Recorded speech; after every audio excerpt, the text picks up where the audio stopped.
8세 때부터 PC 만지던 코딩 덕후. 20대에 백만장자 올랐다. 사람들이 인터넷에서 어떤 콘텐츠를 볼지에 대한 결정권을 주고 있는 핵심 인물이다.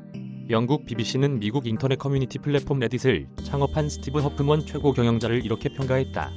허프먼의 영향력을 잭 도시, 트위터 CEO, 마크 저커버그 페이스북 CEO와 동등한 수준으로 본 것이다. 허프먼이 2005년 창업한 레딧은 올해 초 개미와 공매도 기관 투자가 간 전쟁의 중심에 서며 세계의 이목을 끌었다. 레딧의 기업 가치는 지난 2월 60억 달러로 인정받았다. 룸메이트와 창업한 레딧.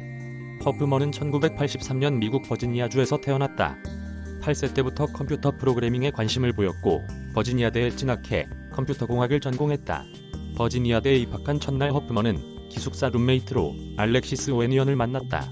비디오 게임과 컴퓨터 등 취미가 비슷했던 두 사람은 금방 가까워졌다. 허프먼은 포장음식 주문 앱 사업을 구상했고 오웬이언과 함께 벤처 투자자 폴 그레이엄을 만났다.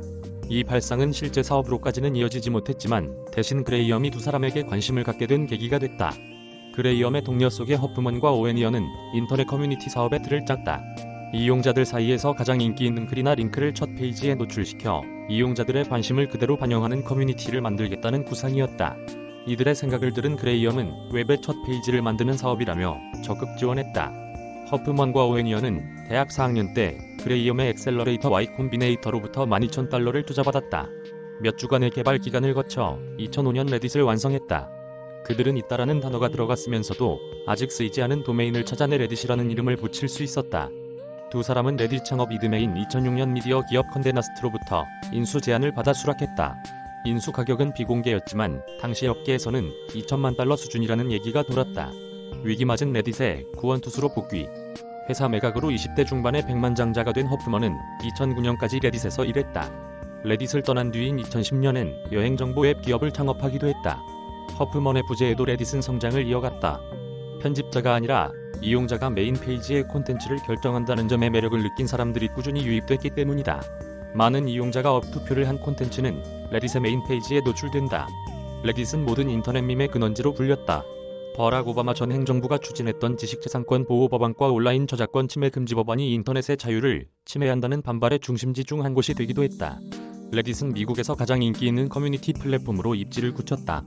하지만 급성장에 따른 문제점도 불거지기 시작했다. 2014년 레딧에서 미국 여성 연예인들의 알몸 사진 등 사생활 사진이 유포됐다. 다음해엔 레딧 경영진과 이용자 사이에 갈등이 불거졌다. 레딧의 수십만 개 커뮤니티의 자율적 운영에 경영진이 개입해 자유를 침해했다는 게 이용자들의 주장이었다. 인기 서브레딧들이 자진 폐쇄하며 항의하자 결국 앨런 파우 당시 CEO가 사임했다. 위기를 맞은 레딧은 창업자인 허프먼을 2015년 CEO로 다시 불러들였다. 게임스톱 사건 후 60억 달러 기업 가치 평가. 6년 만에 레딧에 복귀한 허프먼에게는 여러 과제가 산적해 있었다. 전임 CEO의 퇴진까지 초래한 콘텐츠 정책을 개선하는 게 최우선 과제였다. CEO 취임 직후 허프먼은 성적 행위, 불법 행위 등이 담긴 콘텐츠의 레딧 게시를 제한하겠다고 발표했다. 다소 시대에 뒤떨어진 느낌을 줬던 사이트 디자인 개편에도 착수했다. 이용자 수 등 빠르게 성장하는 외형에 비해 뒤떨어지는 수익성을 광고 사업으로 개선하는 일도 허프먼의 숙제였다. 2019년 진행한 투자 유치에서는 30억 달러의 기업 가치를 인정받는 데 성공했다. 지난해 말에는 동영상 앱 덥스매시를 인수했다. 올 초 레딧 이용자의 저력이 폭발하는 대형 사건이 벌어졌다. 서브레딧 중 하나인 월스트리트 배츠에서 개인들이 미 증시, 상장사 게임스톱 주식을 매수하자고 결집했다. 공매도로 수익을 올리는 헤지펀드 등 기관 투자가의 개인들이 대항하자는 주장이 힘을 얻으며 월스트리트 역사상 유례없는 일이 일어났다. 개인 매수세가 몰려 게임스톱 주가가 급등하자 게임스톱에 공매도 투자한 헤지펀드는 막대한 손실을 입었다. 다윗과 골리앗의 싸움에 비견된 이번 사건을 두고 허프먼은 공동체의 힘이라고 평가했다. 물론 결국은 개인의 투기로 변질됐다는 비판 등 이번 사건을 마냥 긍정적으로 보기는 어렵다는 목소리도 있다. 하지만 레딧의 잠재력을 보여주기에는 충분한 계기가 됐다는 반응이 많다. 지난 1월에만 레딧 앱의 다운로드 건수는 전달보다 43% 늘어난 660만 건을 기록했다. 레딧은 지난 2월 60억 달러의 기업 가치를 인정받으며 투자금 2억 5천만 달러를 끌어들였다. 게임스톱 사건을 계기로 이용자가 급증하면서 광고 수익이 늘어난 점이 투자자들의 주목을 끌었다. 레딧은 지난 3월 창사 이후 처음으로 최고 재무책임자를 영입하며 기업 공개를 준비하고 있다. 여전히 허프먼이 해결할 문제도 남아있다. 다른 대형 소셜미디어는 문제의 소지가 있는 콘텐츠를 걸러내기 위해 막대한 예산을 들여 알고리즘을 도입하고 있다.